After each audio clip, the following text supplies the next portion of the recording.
Sahabat baca berita. Presiden Joko Widodo mengungkapkan Indonesia telah membuka pintu bagi wisatawan mancanegara, tak terkecuali yang berasal dari China. Dia bahkan memprediksi dalam waktu dekat turis asal China akan berbondong-bondong mengunjungi tanah air. Meski demikian, Jokowi meminta masyarakat untuk tidak khawatir terkait penularan COVID-19 bila nantinya banyak turis China yang ke Indonesia untuk berwisata. Pasalnya, kata dia, para turis China yang akan keluar negeri, sudah dicek kesehatannya oleh otoritas negaranya. Sekali lagi kita terbuka bagi turis dari manapun.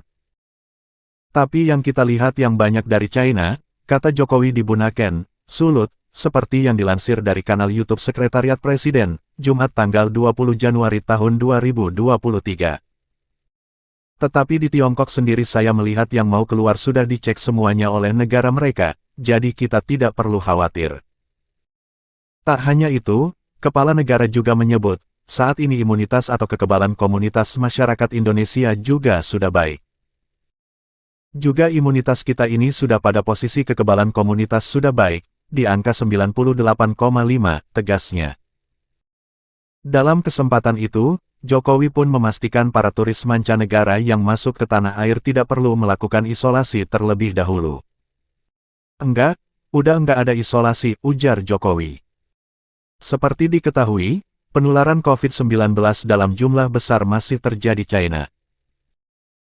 Berdasarkan data yang dirilis Beijing pada Sabtu tanggal 14 Januari tahun 2022, angka kematian akibat COVID-19 hampir mencapai 60.000 sejak awal Desember tahun 2022 lalu. Sebelumnya Jokowi mengatakan pada awal Februari tahun 2023, turis asal China akan berbondong-bondong berwisata ke Manado, Sulawesi Utara. Saya melihat di awal bulan Februari nanti akan berbondong-bondong ramai turis dari Tiongkok akan masuk ke Manado. Masuk ke Sulawesi Utara, kata Jokowi, Jumat tanggal 20 Januari tahun 2023. Jokowi pun mengaku saat ini Indonesia telah terbuka untuk wisatawan mancanegara. Meskipun demikian, dia menekankan pentingnya penerapan protokol kesehatan untuk mencegah risiko kesehatan terjadi. Yang paling penting protokol kesehatan, tegasnya. Sahabat baca berita. Adapun sikap dan respon Presiden terhadap insiden tawuran antara TKI dan TKA China mendapat respon dari anggota Jatam Nasional April Perlindungan. Ia mengaku tidak terkejut dengan sikap Presiden Joko Widodo atau Jokowi yang langsung meminta agar provokator di balik kerusuhan di PT Gunbuster Nickel Industri GNI di Morowali Utara, Sulawesi Tengah, untuk segera ditangkap. Menurut April, sikap Jokowi itu menandakan upaya tutup mata dari pemerintah akan masalah sesungguhnya yang terjadi di PT GNI. Sebetulnya tidak terkejut, ketika Presiden menginstruksikan pasca kejadian ini berlangsung untuk langsung menangkap para buruh dan narasi yang dibangun ada provokator lah. Ada pihak luar yang mengompori, kata April dalam sebuah diskusi bertajuk, Ambisi Investasi Jokowi dan Bentrokan Maut Buruh Tambang, melalui YouTube Mining Advocacy Network pada Jumat tanggal 20 Januari tahun 2023.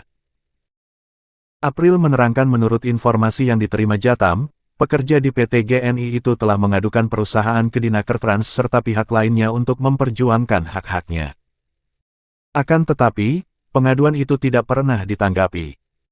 Sampai akhirnya, para pekerja memutuskan untuk berunjuk rasa. Namun, April menyayangkan adanya kendala bahasa tenaga kerja lokal dengan tenaga kerja asing sehingga seolah-olah kerusuhan itu terjadi akibat adanya pertikaian kedua belah pihak.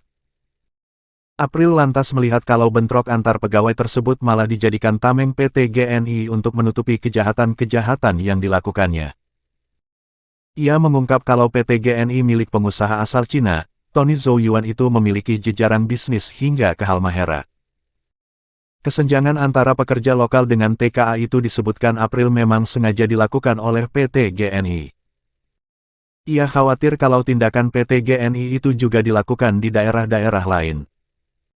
Kesenjangan sengaja dipelihara agar mengaburkan konflik struktural sebelumnya. Jadi seharusnya konfliknya struktural ini diupayakan menjadi konflik seolah pekerja dan pekerja, ucapnya. Jokowi telah mendapatkan laporan mengenai kerusuhan yang terjadi di kawasan pabrik smelter PT Gunbuster Nickel Industri atau PT GNI di Morowali Utara, Sulawesi Tengah. Jokowi langsung memerintahkan agar pelaku di balik terjadinya kerusuhan itu ditindak tegas. Perintah tersebut langsung disampaikan Jokowi kepada Kapolri Jenderal Listio Sigit Prabowo. Yang jelas beliau memerintahkan kepada kepolisian untuk menindak tegas pelaku tindak pidana atau pengrusakan dan pelaku pelanggar hukum, mengungkap seterang-terangnya. Kata Listio melalui konferensi pers yang ditayangkan di YouTube Sekretariat Presiden, Senin tanggal 16 Januari tahun 2023. Listio sempat menyebut ada 71 orang yang diamankan pihak kepolisian. Sebanyak 17 orang diantaranya telah ditetapkan sebagai tersangka. Dalam kesempatan yang sama, Jokowi juga meminta kepada Listio untuk mengerahkan personel keamanan di kawasan industri smelter tersebut. Sebab, industri smelter itu sudah kembali beroperasi pada Selasa tanggal 17 Januari tahun 2023. Jokowi mau agar industri di sana bisa berjalan tanpa ada gangguan seperti kerusuhan yang menyebabkan 3 orang tewas. Karena ini juga tentunya akan mengganggu tenaga kerja Indonesia yang jumlahnya cukup besar, yang tentunya akan terdampak apabila operasional dari perusahaan terganggu, ujarnya. Semoga keadilan dapat ditegakkan berdasarkan rasa keadilan. Wassalam, jangan lupa tersenyum.